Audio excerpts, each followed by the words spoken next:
There was a Khan named Bayandar in the land of the Oghuz. Bayandar Khan would have stallions from horses, steeds from camels, and rams from sheep slaughtered. He would have herds of well-fed male livestock slaughtered. He would have meals cooked in large cauldrons.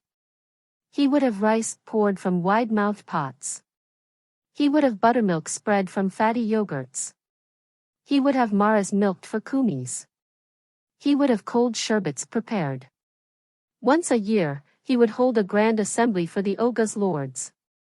After the feasting, Bayandar Khan would bring his fierce bull and heated camel to Akmadan and have them fight. He would watch the fight between the bull and the camel with his lords, and enjoy it. One day, Bayandar Khan held a grand assembly again. He pitched his Khanate tent in Akmadan. He had awnings drawn from fine fabrics. He furnished it with silk carpets. White, red, and black tents were erected. He adorned the inside and outside of the white and red tents beautifully. He made everything shine. He left the inside and outside of the black tent untouched. He left it full of trash and dust. After all the work was done, he ordered his servants, those who have sons, bring them to the white tent, those who have daughters to the red tent. Spread thick mats for their beds. Serve them from the finest dishes. Treat my lords according to their status. As for those without sons or daughters, bring them to the black tent. Lay down black felt for them. Serve them sheep stew. If they eat, let them stay. If not, let them leave.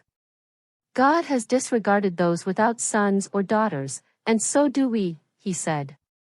The Oghuz lords began to gather one by one. Bayandar Khan's servants directed those with sons to the white tent, and those with daughters to the red tent. They laid down thick mattresses for them. They placed double wool pillows on their backs. They served them oils, honey, clotted cream, roasts, kebabs, rice, buttermilk, kumis, sherbets in golden trays and silver platters. 40 servants each day attended to the lords with honor and hospitality. There was a bey named Dirse Khan. He had no sons or daughters. That morning, Dirse Khan set out early with 40 brave men. He traveled far and wide. He arrived at Bayandar Khan's gathering before noon.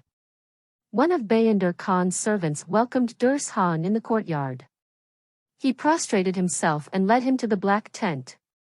They laid down black felt underneath him. They leaned a 40-knot pine log against his back.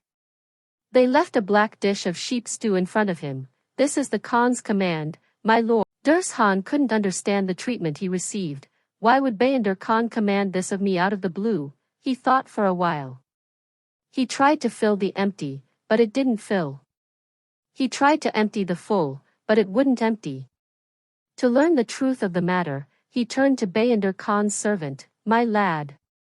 What did Bayandar Khan see lacking in me, or what fault did he find in me? Did he see it in my sword or in my table? Those inferior in courage or generosity were seated in the red and white tents. He grabbed me and brought me down to the black tent, he said. Bayandar Khan's servant replied, our great Khan said, God has disregarded those without sons or daughters, and so do we, my lord, and stepped aside. He knew the pastures of the places he went to. He knew the place of tender grass. He knew the path of the separate roads. He knew the smell of the 7 rivers. He knew when the caravan migrated at night. A mother knows who her child is. A stallion knows the weight of a night. A mule knows the burden of heavy loads. A horseman knows the pain of his wound.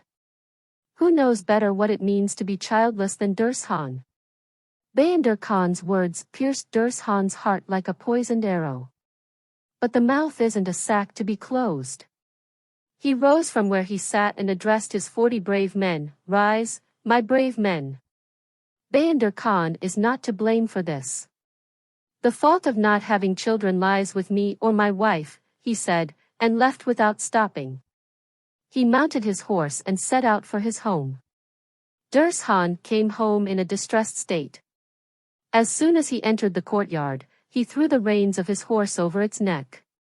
He came and sat on the threshold, resting his head in his hands, deep in thought. When Gulsara saw that her husband, Dirse Khan, had returned in such a state, she understood that something was wrong. However, without doing anything that would upset Dirse Khan, she gently approached and greeted him with a smile and sweet words, inquiring about his well-being. But Dirse Khan neither replied to Gulsara nor looked at her. He cast his eyes downward and sighed deeply alone. Seeing this, Gulsara tried to get a sense of what was wrong by speaking softly, "O Dirse Khan, my beloved, the one I love with all my heart. Why are you like this? Why have you become immersed in sorrow? Did something happen to you while you were away? Is everything all right? Why did you return after your tracks?" She said a couple of more words gently to understand what was going on. "O Dirse Khan, why do you speak such distressing and bitter words? Why do you insist on finding fault in one of us? Isn't it Allah who gives sovereignty and children? Come on, let's set up a tent and gather the poor underneath it. Do good deeds that will please Allah. Distribute alms. Fulfill vows. Make wishes. Perhaps a prayer from the heart will be accepted by Allah and He will grant us a son as radiant as light," she said. Upon the words of his wife, Dirse Khan went. He sent news to the inner and outer OGLUs. He had stallions from horses, steeds from camels, rams from sheep slaughtered. He had herds of well-fed male livestock slaughtered. He piled up meat as high as a hill. He poured kumis like a lake. He prepared hot meals and cold drinks. He fed the hungry. He clothed the naked. He freed debtors from their debts. Under the white tent, he held a grand assembly and feast. That day, Dedam Korkut came and prayed to Allah to grant Dirse Khan a son. From then on, days turned into months. One night, towards dawn, Gulsara's head spun, her stomach churned. She had a sour craving. When she ate it, it was understood that she was pregnant. Thus, days turned into months. One night, towards dawn, Gulsara gave birth to a son as radiant as light. A son like the moon. A son like a tiger's claw. Words are not enough to describe. That day, it was as if 2 days were born in one. 7 years later, Dirse Khan sacrificed 9 rams for his son. He distributed the meat to the poor. For 40 days, he gave gold and silver to whoever came to him. He made the poor happy and pleased their hearts. He placed his son in a spacious tent with gold windows and entrusted him to nurses. Every bone grows, every rib expands. Days passed, years went by. The boy reached the age of 15. At that time, those who did not show any skills were not given a name. One day, Bayandar Khan held another grand assembly for the Oghuz lords. The lords gathered one by one in Bayandar Khan's tent. Dirse Khan arrived with his son. Bayandar Khan's servants met Dirse Khan halfway. They brought him and placed him in front of the white tent. They welcomed him among the powerful Oghuz lords. Dirse Khan sat with the lords, while his son joined the other children. He found 3 friends and started playing with steel rods. After the feast was over, Bayandar Khan ordered them to release the ferocious bull and the raging buffalo. 6 strong men immediately went forth. 3 held the black bull from one side, 3 from the other, gripping it with chains. However, the bull was like a raging monster. If it struck a hard rock with its horn, it would shatter it into pieces. As the black bull emerged into the arena, it began to spin wildly. Suddenly, it broke free from the hands of the 6 men and made its way to the center of the arena, burying its nose in the ground. Furiously, it pawed the ground and bellowed. The 6 men, fearing the ferocity of the bull, started to flee and shouted, "Run! Those who saw the ferocious bull without chains scattered like startled deer. Even the 3 boys playing with steel rods ran away. Only Dirse Khan's little son remained in the middle of Akmaiden. Despite seeing the bull charging towards him, he did not move from his place. Everyone thought, the bull will surely trample the boy. But the boy did not flinch. Instead, he picked up a black stone and waited for the bull's attack. The ferocious bull, extending its horn-like diamond spear, charged at the boy with fury.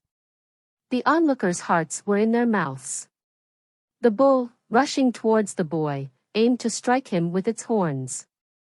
However, the boy struck the bull's forehead with the black stone in his hand with such force that the 1,000-pound bull stumbled back. It collapsed on its hind legs. Bewildered, the bull staggered back and charged again. This time, the boy punched the bull's forehead. They circled the arena for a while. The boy fought bravely against the ferocious bull. But neither the bull nor the boy could overcome the other. Foam formed between the bull's 2 shovels from sweat. The boy began to tire. In the meantime, he thought, I'm risking myself for a bull that's destined to be defeated. Why am I supporting the bull? He moved away from the bull's forehead. Upon this, the ferocious bull collapsed like a post onto its upper lip. Seizing the opportunity, the boy quickly drew his knife and slaughtered the ferocious bull without giving it a chance to get up. When Dirse Khan's son defeated Bayender Khan's ferocious bull, the mighty Oga's lords descended one by one to Akmaiden. They kissed the boy on the forehead and praised him. Meanwhile, Dirse Khan was conversing with Bayender Khan in the tent. He was not yet aware of his son's prowess. Dedam Korkut arrived and brought the boy to his father. He greeted the lords and sat down. When the mighty Oga's lords gathered, Dedam Korkut sat on his knees and said, Hey Dirse Khan. Your son killed Bayender Khan's ferocious bull. The whole world witnessed your son's bravery. This boy deserves a name now. From now on, your son's name shall be Boğaç. I've given him this name. May Allah give him a long life. A son is the secret of his father. He is one of his father's eyes. A noble son protects the lineage. A son without nobility ruins the lineage. A wise son is an asset, what about a foolish one? What can a son do if the father leaves no wealth behind? What benefit is there in a father's wealth if there is no power? May your son be noble, hey Dirse Khan. Give Boğaç the leadership, the throne. Boğaç is wise and virtuous. Provide him with enough wealth and property for leadership. Boğaç is skilled. With that, Dirse Khan granted his son leadership and wealth.